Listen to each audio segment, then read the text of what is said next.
Sephiroth's Shadow Flare is one of the hardest to use and most intricate special moves in the entire game, but once mastered, it can be one of the most versatile as well.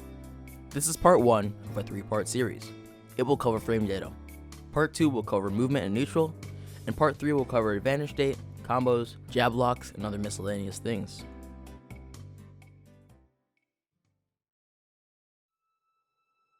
Sephiroth's Shadow Flare is one of the most unique combos of frame data I've ever seen in Smash.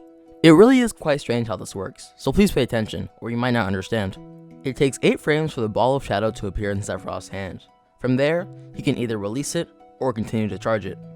The Sephiroth's release animation takes 8 frames, so for however long you charge it, it will be released 8 frames after you let go of the B button.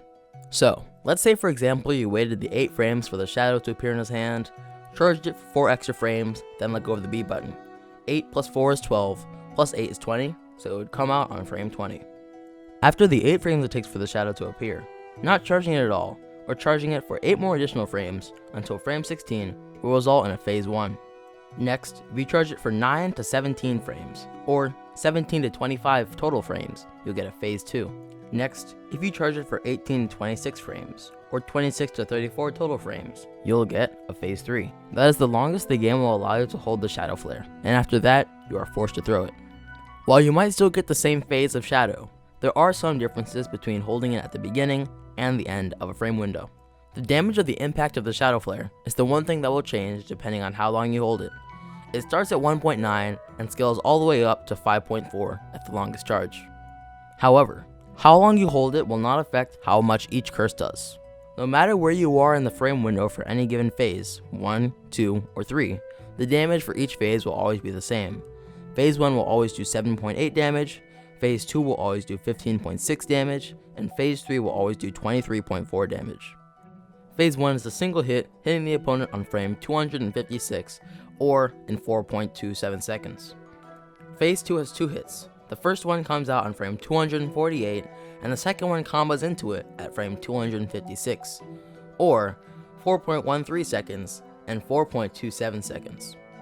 Phase 3 has 3 hits. The first one hits on the frame 256, the second one hits on frame 264, and the third one hits on frame 272, or in 4.27 seconds, 4.4 seconds, and 4.53 seconds. Of course, every hit combos into the next one.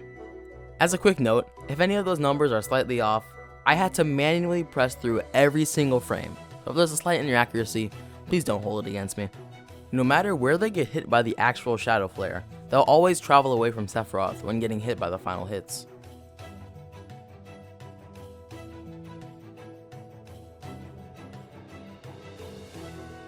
Lastly, I wanted to give you guys an exact unit of measurement for how fast the projectile goes, and how far it goes, but I'm not sure exactly what those are. If you guys could let me know the units in the comments, I'll try to respond with an answer for how fast and how far the projectile goes. Well, thank you for watching the whole way through. If you enjoyed this, make sure to subscribe and put on post notifications so you'll get notified when part 2 comes out. I really hope this series helps you, and I hope you continue to get better at Sephiroth and Smash. I love him, and I hope you'll love him just as much. Thank you for watching the whole way through again, and have a great day.